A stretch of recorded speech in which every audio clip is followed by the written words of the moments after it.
चलो आज भेजेंगे, मौका नहीं लग पा रहा यार।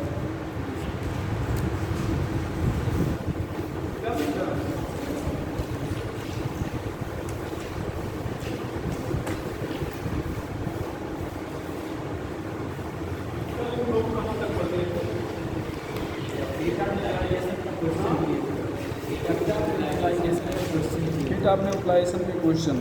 आज हम लोग थोड़ा सा बॉन्ड एनर्जी पढ़ लेते हैं। क्या पढ़ते हैं? Bond energy.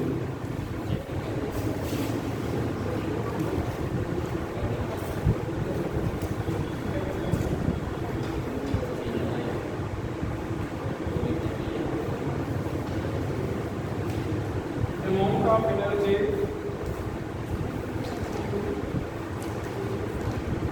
required to break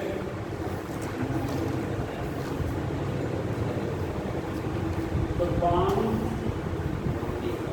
amount of energy required to break the bond present in one mole compound.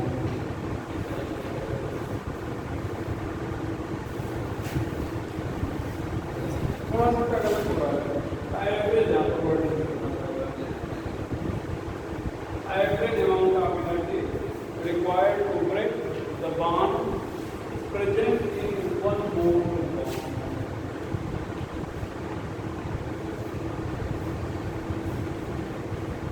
is known as bond energy.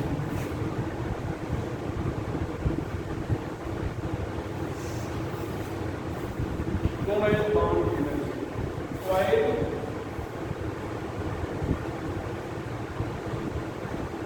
amount of energy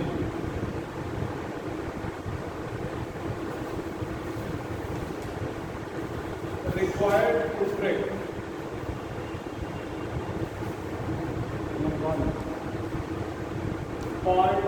particular bond is known as bond dissociation.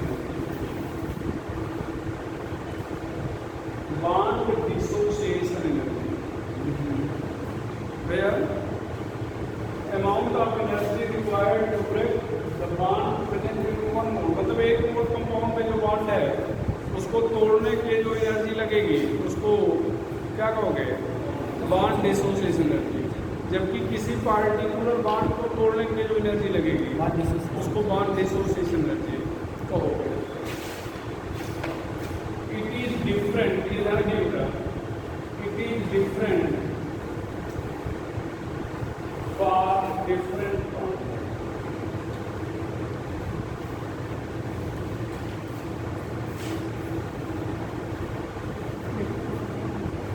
It is different for different bonds. As on breaking of one bond,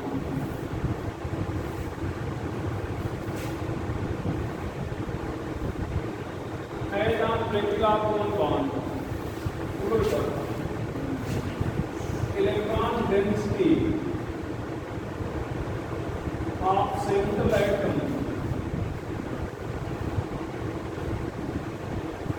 is changed. Electron density of central atom is changed. यहाँ पर ध्यान रखिएगा, तो आप समझिएगा बात को। इधर देखो, हमें एग्जाम्पल से समझ रहे हैं। कार्बन है, ये हाइड्रोजन है। कार्बन के आउटर मोशन में 4 एटम होते हैं। एक मिनट,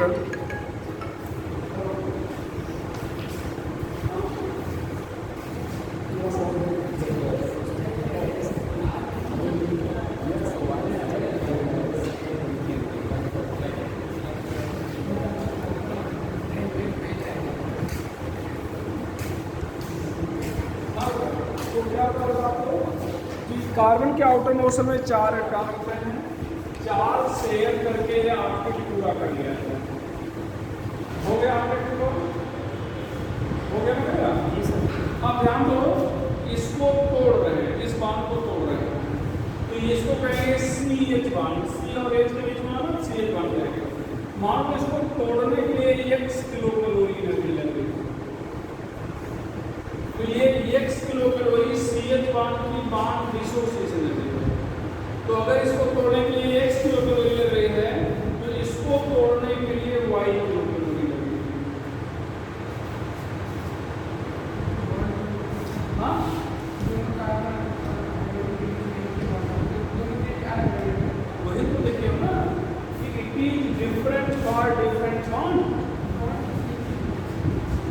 बॉन्ड तो अलग अलग है, टाइप सेम है लेकिन बॉन्ड अलग है। भले वो एक ही टाइप के होंगे लेकिन फिर भी अलग लगे। वही कारण एक्सप्लेन कर रहे हैं क्यों। रीजन हालांकि यहाँ पर लिखिए reason for different bond on breaking of one bond electron density of central atomic change. अब यहाँ पर ध्यान देना, इसको तोड़ने के लिए वाई लगी, इसकी क्या लगाओगे जेड, तो जेड ही आता है ना, और इसके लिए भैया अब समझिएगा क्यों ऐसा। जब ये भी CH है, ये भी CH है, सभी CH है, तो सबके लिए बराबर लगना चाहिए था, अलग अलग क्यों लगा। तो इसको ये देखो क्या 8 का कारण पूछो आपके पास में कितना है, तो 8 गिराने के लिए लोग गिरा देगा। अब बॉन्ड टूटेगा कैसे? टूटने का मतलब जब आप इस बॉन्ड को तोड़ रहे हो तो एक कंडीशन बनती है कि ये दोनों इलेक्ट्रॉन हाइड्रोजन के साथ चला जाए। दोनों इलेक्ट्रॉन किसके साथ चला गया? हाइड्रोजन के साथ। अब कार्बन से पूछो, अब भैया आपके पास कितना है? 6 2 4 6 तो पहले 6 ही है। तो जब मतलब पहले 8 इलेक्ट्रॉन था, अब 6 इलेक्ट्रॉन है। ये जो 6 इलेक्ट्रॉन अब है, इसको ये फिर से व्यवस्थित करेगा। उस व्यवस्थित करने में इसकी एनर्जी क्या हो जाएगी? बदल जाएगी। उस व्यवस्थित करने में एनर्जी क्या हो जाएगी? बदल जाएगी। बात है ना। दूसरा तरीका कि दोनों में से एक इलेक्ट्रॉन कार्बन के पास रह जाए और एक इलेक्ट्रॉन हाइड्रोजन के पास रह जाए। पहले 8 था, अब 7 हो गया, फिर उस 7 को ये व्यवस्थित करेगा, फिर एनर्जी बदल जाएगी। दूसरा तरीका कि दोनों इलेक्ट्रॉन कार्बन के पास ही रह जाए। पहले 8 था, अभी भी 8 है, पहले भी 8 था, अभी भी 8 है, लेकिन पहले जो 8 थे सभी बॉन्ड बनाए हुए थे, अब जो 8 है सभी बॉन्ड नहीं बनाए। तो कहने के लिए नंबर ऑफ इलेक्ट्रॉन तो सेम है लेकिन नेचर, इलेक्ट्रॉन का नेचर बदल गया। जैसे मान लो इस क्लास में 8 बच्चे बैठे हों, सभी को कोई न कोई काम सौंप दिया जाए, सब व्यस्त है अपना काम कर रहे हैं। 6 आदमी काम कर रहे हैं और 2 आदमी बैठे हैं, तो बैठ के अपना चेहरा तो देखेंगे नहीं, देखेंगे कुछ तो करेंगे ना, आपको डिस्टर्ब करेंगे। तो डिस्टर्ब करेंगे तो आपके लिए समस्या होगी, आपकी एनर्जी क्या होगी? चेंज होगी, गुस्सा आएगा, जो भी होगा। ठीक है, तो वही सही चीज़ है कि यहाँ पर कहने के लिए तो 8 पहले भी था लेकिन 8 अभी भी है, लेकिन ये जो 2 इलेक्ट्रॉन है बॉन्ड नहीं बनाए, तो बॉन्ड नहीं बनाए तो लोन पेयर है, और ये जो इलेक्ट्रॉन पेयर है इनमें रिपल्सन होता है, और अगर ये फ्री है तो रिपल्सन ज़्यादा क्रिएट करेगा, तो रिपल्सन होने पर एनर्जी बढ़ती है। तो रिपल्सन तो पहले भी था लेकिन समान रिपल्सन था, लेकिन अब ये रिपल्सन ज़्यादा क्रिएट करेगा तो एनर्जी ज़्यादा बढ़ जाएगी। समझ ना। तो वही लास्ट वाली लाइन ये है कि ये बता दिए कि डिफरेंट होगी, और क्यों डिफरेंट होगी उसका कारण ये है कि एक बॉन्ड टूटने पर जो सेंट्रल एटम है उसका इलेक्ट्रॉन क्लाउड चेंज हो जाएगा, इसलिए बॉन्ड एनर्जी बदल जाएगी, मतलब बॉन्ड डिसोसिएशन एनर्जी बदल जाएगी। कोई डाउट है अगर? तो ये ध्यान रखना। अब यहाँ पर अगर मैग्नेट की बॉन्ड एनर्जी कहा जाए तो x + y + z + z'/4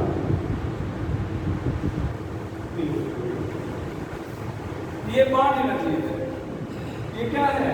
average. यहाँ पर एवरेज लिखो ना, तो आपने 4 बॉन्ड था, एवरेज निकाल दिया। और बॉन्ड डिसोसिएशन एनर्जी पूछता तो पहले CH की x किलोकैलोरी थी, दूसरे की y, तीसरे की z, चौथे की z', तो अलग अलग थी, अलग अलग डिसोसिएशन। और चाहे तो आप इसको ऐसे लिख सकते हो, ध्यान दो ऐसे CH3H CH2H ये बॉन्ड है, और ये बॉन्ड डिसोसिएशन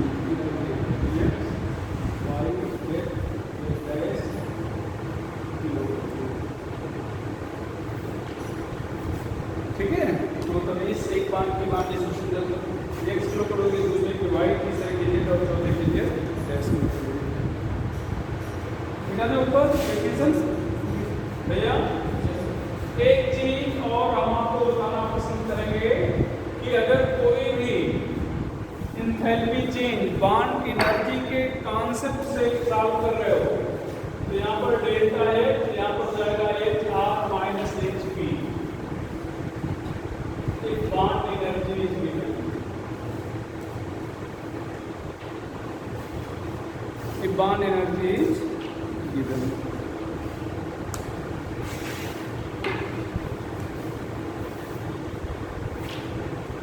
इसको लिख चुके हो? कुछ क्वेश्चन सॉल्व किया जाए? चलो क्या इसको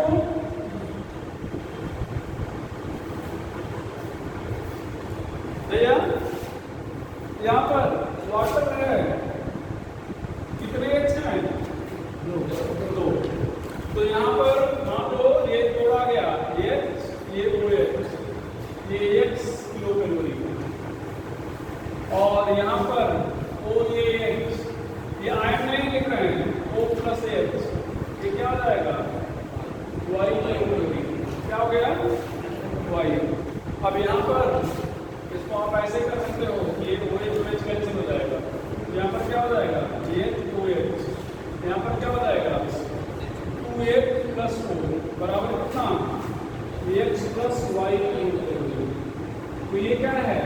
अपॉन बॉन्ड एनर्जी अगर पूछा जाए तो क्या हो जाएगा? अपॉन कितना भैया? यहाँ पर bond energy X plus y upon कुछ डाटा है 498 है, 436 है। पहला कितना है? 498, 436 ऐसा कुछ है, ठीक है? तो 900 कुछ आएगा जोड़ने को बटे 2। डाटा याद करने की जरूरत नहीं है, बस तरीका करने की जरूरत है। डाटा याद करने की जरूरत नहीं, यहाँ जरूरत होगी हम आपको बता देंगे। आगे चला जाएगा। चलो total bond bond energy of CH4 and C2H6 are respectively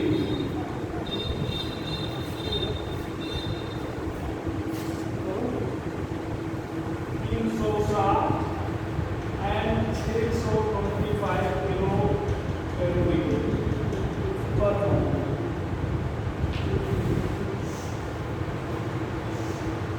Find bond energy of CC1. Find bond energy of CC1. इसको क्या करते हो? चलो भैया find bond energy of CC bond. देखना सभी लोग यहाँ पर कितने CH बॉन्ड? 4 तो 4CH बॉन्ड बराबर कितना? टोटल आपने लिखा था ना 360, तो 1CH बॉन्ड 360 अपॉन कितना भैया? 4, that is 90। In methane, in C2H4 6 क्या हो जाएगा?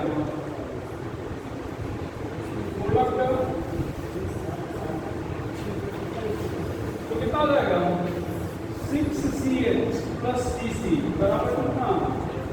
625। तो यहाँ पर कितना? 629C प्लस CC बराबर 625। तो ये 540 CC बराबर 625। CC बराबर कितना? 85। 500 तो इधर 25 और इधर 60, 85 किलो कैलोरी। आपका होमवर्क है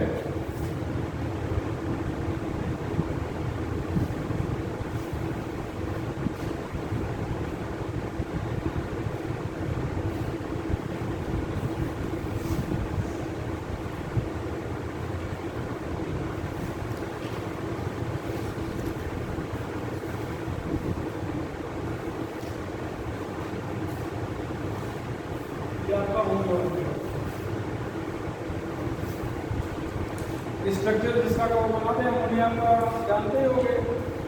ये इसको क्या कहेंगे, ये के छोर को हाइड्राजीन करते हैं।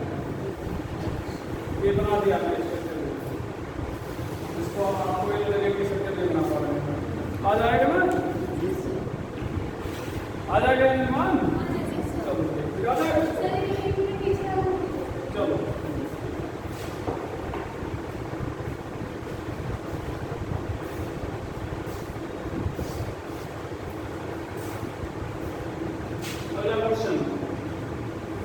bond energy of H2Cl2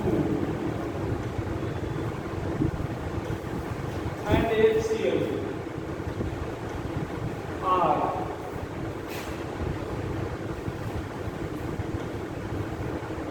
respectively 104, 58 and 103 kilocalories.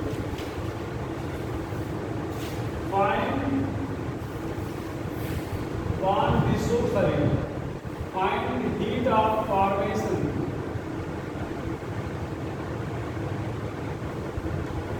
of HCl. Heat of formation of HCl. इसको बता दें, जब आपको बताया हीट ऑफ फॉर्मेशन निकालेंगे तो आप रिएक्शन को इस तरह से बैलेंस करेंगे कि 1 मोल Cl2 बने, सॉरी प्रोडक्ट बने। ये तो ध्यान दो, आप ऐसे लिख सकते थे H2 plus Cl2 equal to क्या होता, 2HCl। क्या होता भैया, यहाँ पर तो 2 मोल बन गया, तो बनाना कितना है, कितना बनाना है, 1। तो इसीलिए हाफ से मल्टीप्लाई कर दिया गया।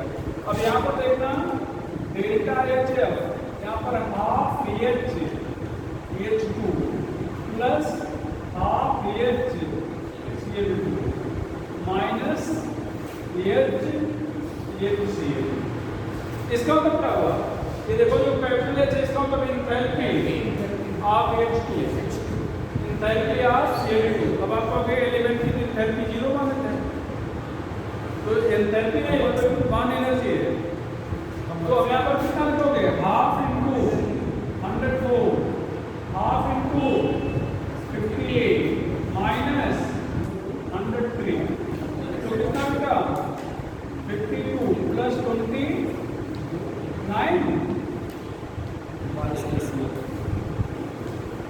मतलब माइनस 22।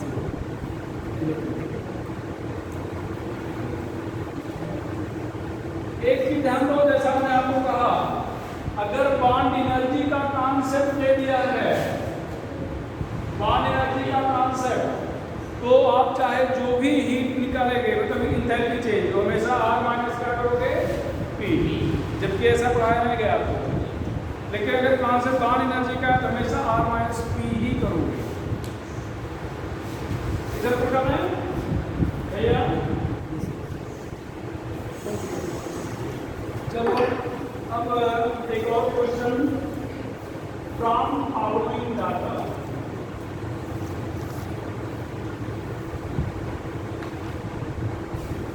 फ्रॉम फॉलोइंग डाटा,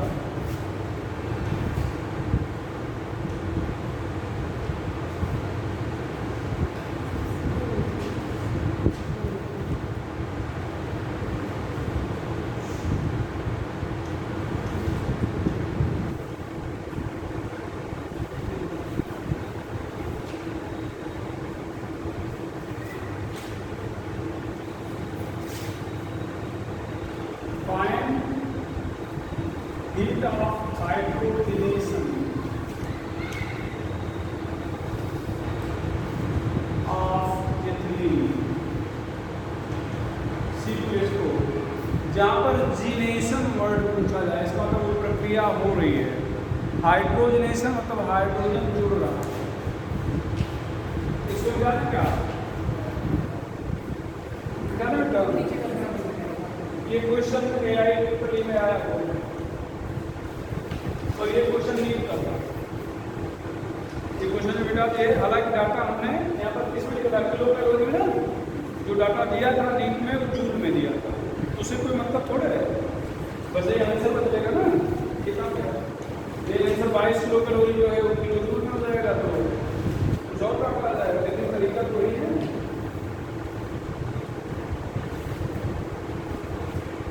आगे चलें क्या? अब ध्यान में इधर देखो एथिलीन लिखा गया है, और हाइड्रोजनेशन का मतलब हाइड्रोजन का जुड़ना, और हीट ऑफ हाइड्रोजनेशन, जब भी कोई चीज जुड़ता है तो आपको बताए थे कि एनर्जी क्या होती है, निकलती है। तो हाइड्रोजन के जुड़ने पर जो एनर्जी निकलेगी उसको आपको क्या करना पसंद करोगे? Heat of hydrogenation. अब आप बताओ भैया, यहाँ पर delta H equal to H R minus H P लिखना पसंद करोगे? अब बताओ आर में क्या है, रिएक्टेंट में कितने सी एच बॉन्ड है? आप बोलो कितने सी एच बॉन्ड है? रिएक्टेंट में कितने सी एच बॉन्ड है? हाँ, triple bond. C H bond कितने हैं? सी और एच एक साथ कितनी बार दिखाई दे रहा है? एक, गिनो, 2, 3, 4, 2 बार कैसे दिख रहा है? 4। यहाँ पर क्या लिखोगे? Enthalpy of C H into 4। और क्या दिख रहा है? सी डबल बॉन्ड सी भी तो दिख रहा है, तो enthalpy of C double bond C. और क्या दिख रहा है? एच एच, तो एंथैल्पी ऑफ H2। यहाँ पर क्या लिखे बोलो? एंथैल्पी ऑफ सी एच कितना बार लिखा? 6 बार, plus enthalpy of C single bond C. Data रखो, तो कितना रखोगे? 4 गुणे 80, 88। यहाँ पर 120, यहाँ पर 104, तो ये 90 होगा, तो 9 चौक 36, मतलब 332, 352, हाँ 352, और ये 224, 576, और ये कितना हो गया भैया? 6 गुणे 88, और यहाँ पर कितना? तो 9 6 54, 528 हो गया, और 80, 608, 24 और 8 32 माइनस 32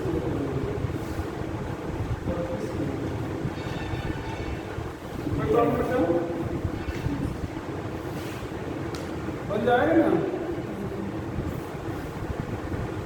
इधर पूरा नहीं कर रहा,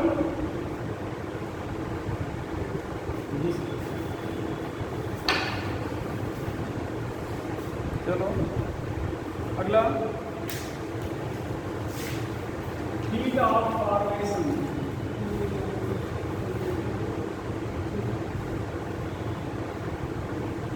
of N2O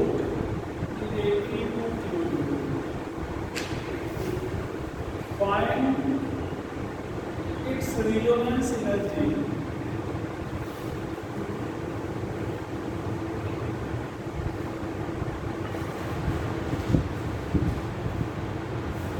from following data.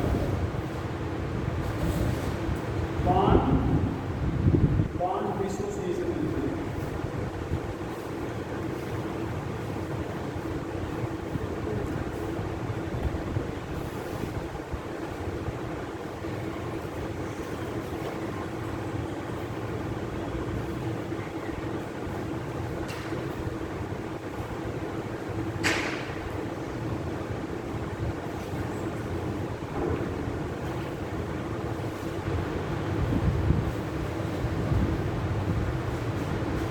Hypothetical data में दिया है, चलो ना, इसमें कुछ डाटा तो सही है, दोनों हाइपोथेटिकल, लेकिन उससे मतलब नहीं है।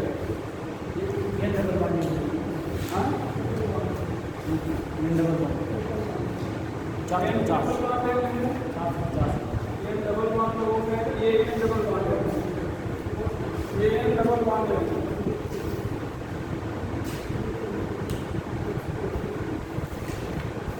इधर को जाना क्या? चलो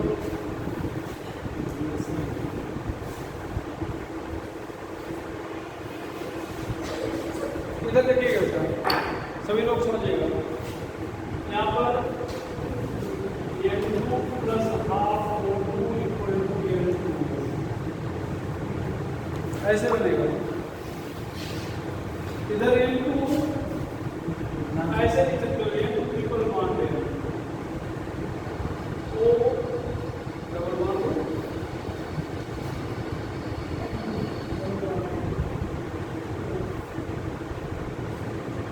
अब यहाँ पर delta H heat of formation क्या लिखोगे, ये ट्रिपल मान लिया, यहाँ पर हाफ एच उल्टा तो डबल मान लो हो गया, एच से एन डबल मान एन, आगे एच एन डबल मान कोई प्रॉब्लम बताओ बेटा, 998 प्लस हाफ इंटू 620,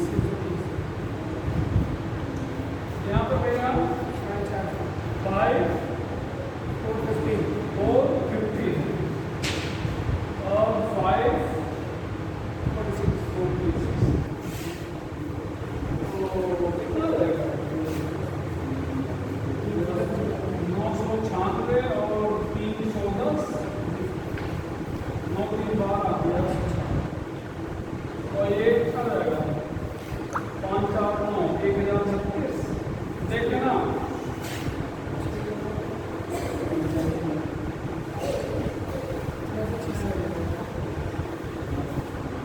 कितना आएगा 270, देखो 270,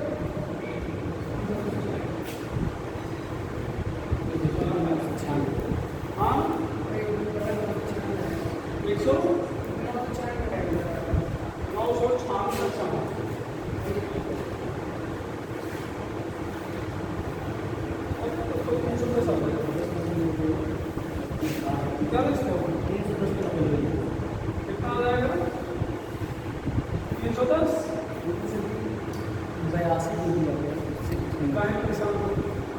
पहले कैलकुलेट करो, ये कैलकुलेशन सही है, सही है ना, चलो ये क्या आपने निकाला है, हीट ऑफ, क्या निकाला गया, हीट ऑफ फॉर्मेशन, और हीट ऑफ फॉर्मेशन पहले दिया भी गया है, दिया गया ना, तो देखना ये रिजोनेंस एनर्जी जो होगा, रिजोनेंस एनर्जी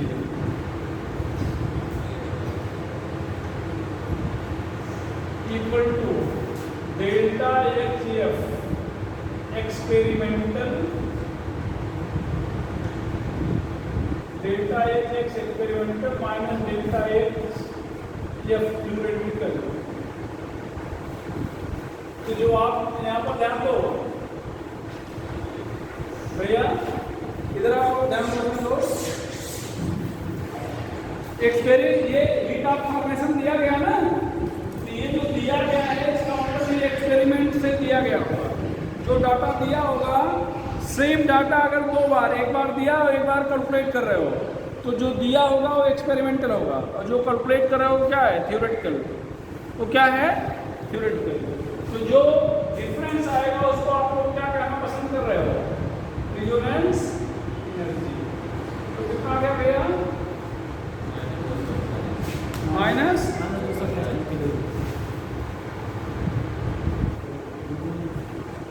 200, सही है ना, किलो, ये रिजोनेंस एनर्जी। तो ये याद रखिएगा, रिजोनेंस एनर्जी किसको कह रहे हो, ठीक है, experimental minus theoretical.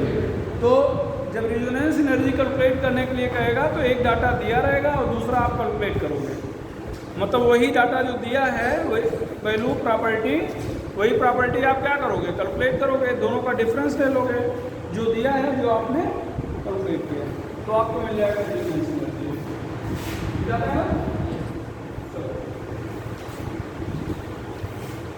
Heat of atomisation,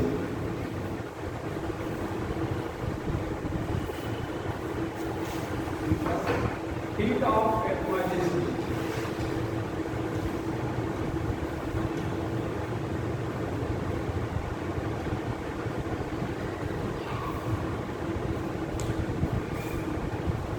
change in enthalpy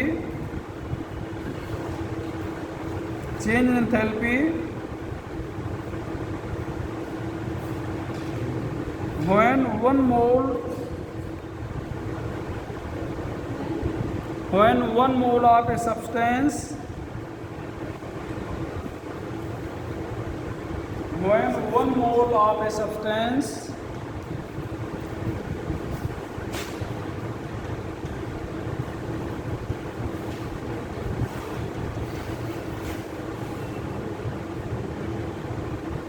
is completely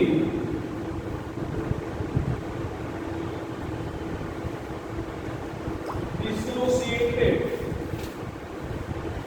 into its constituent atom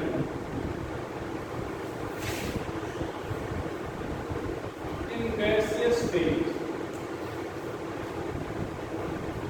यहाँ पर ध्यान रखना, इधर आ जाओ। सबसे पहले H2 के लिए पूछता है, ध्यान दो, ये H2 एक मोल है ना, इसको कंप्लीट डिसोसिएट करके क्या हो जाएगा 2H, यहाँ पर डेल्टा H। अच्छा, तोड़ रहे हो ना, तो तोड़ने में कितना देना पड़ेगा, यहाँ पर 436 kilo, 436 kilo in gaseous phase. तो ये हीट ऑफ एटमाइजेशन है।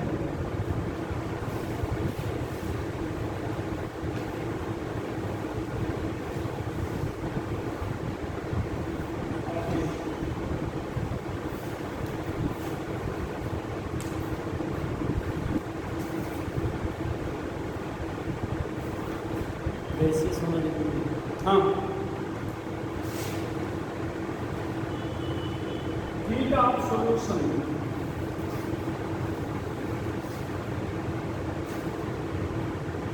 Heat of solution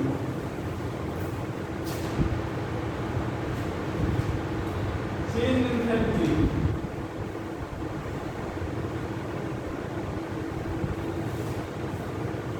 when one mole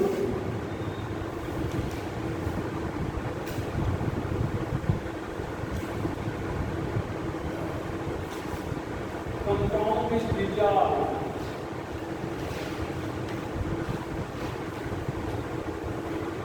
in such excess of solvent so that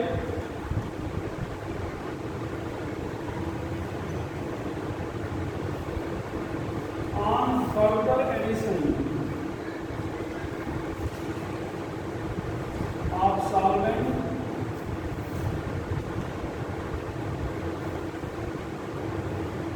change in enthalpy does not occur. ध्यान रखना, इधर रखना, जब आप किसी भी सब्सटेंस के एक मोल को इतने अधिक सॉल्वेंट में डिजॉल्व कर दो कि जब फिर उसमें सॉल्वेंट डालो तो इंथैल्पी में कोई चेंज ना हो, तब जो इंथैल्पी चेंज होगा उसको आप क्या कहोगे, हीट ऑफ सॉल्यूशन कहोगे। यहाँ पर ध्यान देना भैया, समझिएगा, इधर लिखना, आपने KCl लिया, क्या किया, एक मोल तो है, यहाँ पर आपने 100 मिलीलीटर वाटर डाल दिया, ये KCl एक्वस हो जाएगा और डेल्टा H यहाँ पर -6 किलो कर देगा। फिर इस KCl एक्वस में 200 मिलीलीटर वाटर फिर से डाल दिया, तो रहेगा वही, यहाँ पर इंथैल्पी चेंज फिर से -5 किलो कर देगा। फिर इसी KCl में यहाँ पर 100 किया जाए, यहाँ पर कितना 100 मिलीलीटर वाटर फिर से डाल दिया, यहाँ पर KCl एक्वस, यहाँ पर डेल्टा H मोल चेंज,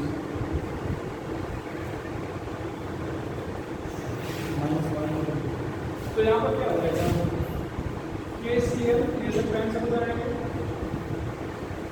क्या आ जाएगा 300 लीटर। यहाँ पर KC इलेक्ट्रॉन, अब इसको जोड़ेंगे तो y माइनस कहाँ लेगा, डेल्टा F का मतलब minus x plus y,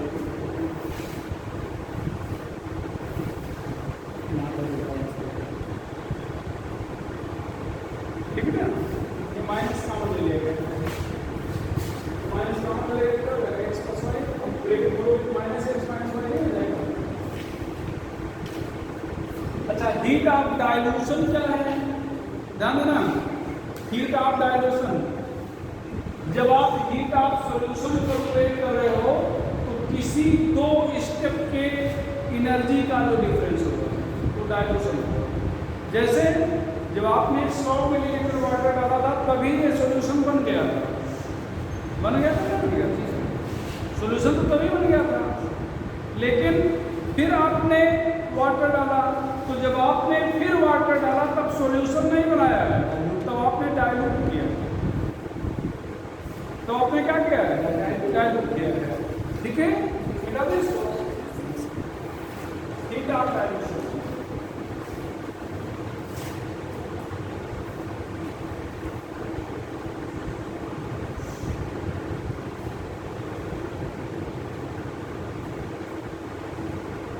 Enthalpy difference of any two step of step during calculation of heat of solution. For example, in above case, heat of dilution क्या हो जाएगा, इनके दोनों के बीच का जो डिफरेंस है तो क्या हो जाएगा, माइनस एक्स माइनस वाई, बराबर क्या हो जाएगा, minus x plus y minus x, ठीक हो भाई, ये माइनस 2 बार एक्स प्लस हो जाएगा और एक्स माइनस करेगा तो वाई पहले कर दो, वाई माइनस एक्स, ऐसे समझो, इतना कठिन मत समझो, बस ऐसे समझो, मान लो यहाँ पर 100 में है, यहाँ पर 50 में है, यहाँ पर क्या है 50, तो 100 माइनस 50, ठीक है, तो किसी दो स्टेप का जो एंथैल्पी का डिफरेंस होगा उसको आप क्या कहोगे, हीट ऑफ डाइल्यूशन।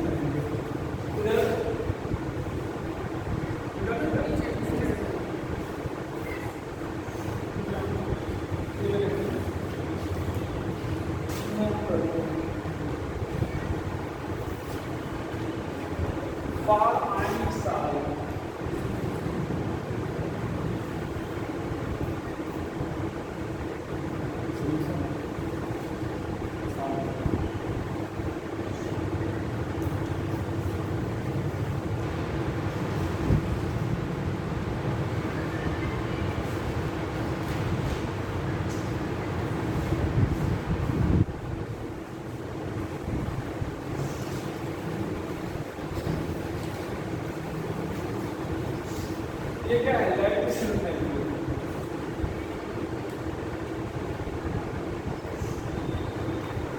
और ये क्या है, हाइड्रेशन एनर्जी एंथैल्पी।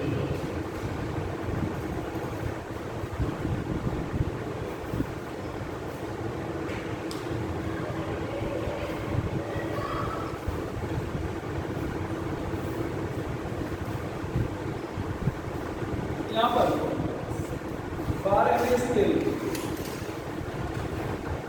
ठीक है, यहाँ पर लैटिस एंथैल्पी कितना हो जाएगा, मान लो ये प्लस 200 किलो कर देगी, और ये हाइड्रेशन एंथैल्पी माइनस 300 किलो कर देगी, तो यहाँ पर हीट ऑफ सॉल्यूशन क्या हो जाएगा,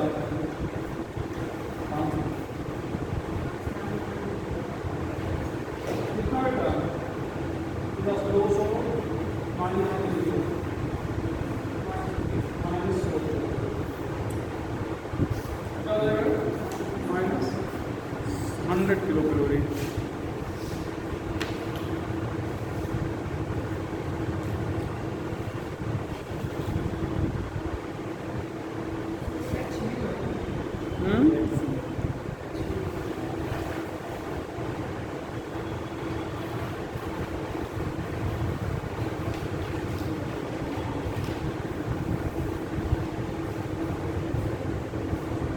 या ऐसे ध्यान रखना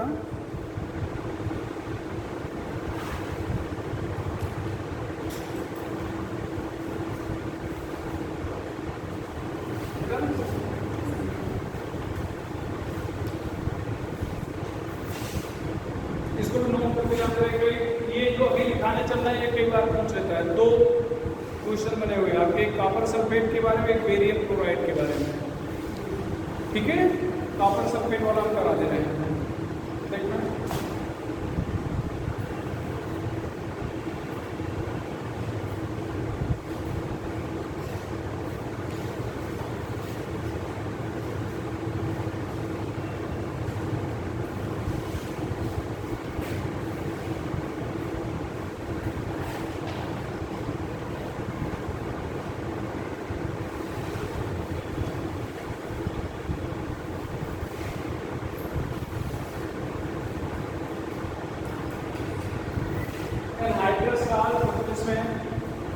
वाटर नहीं है और हाइड्रेटेड साल्ट इसमें वाटर है।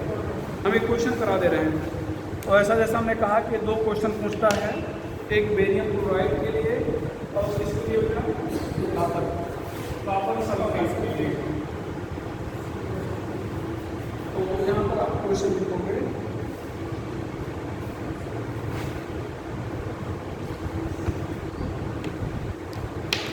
चलो एक क्वेश्चन लिख लो। At 18 degree Celsius, the heat of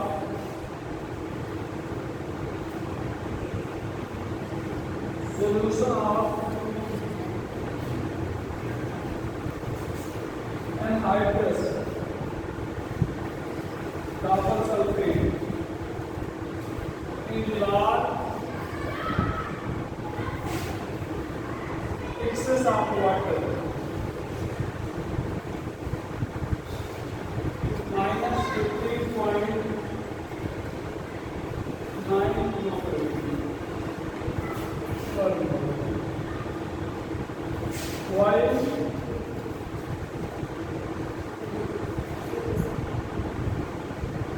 that of copper sulfate pentahydrate is 2.75 kilocalorie per mole. Find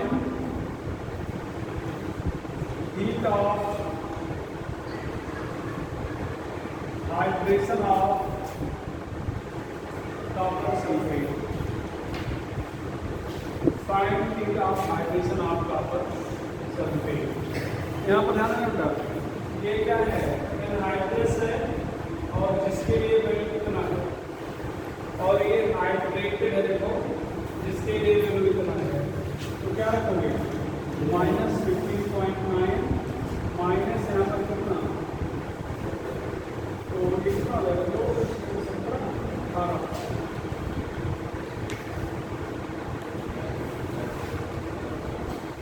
18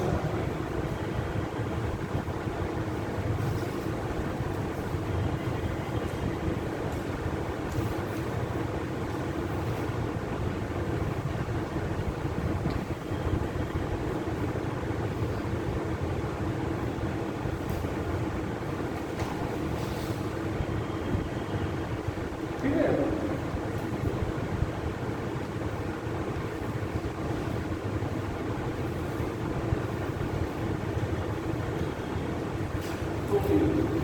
कोई प्रॉब्लम, तो ये कुछ हमने करा दिया।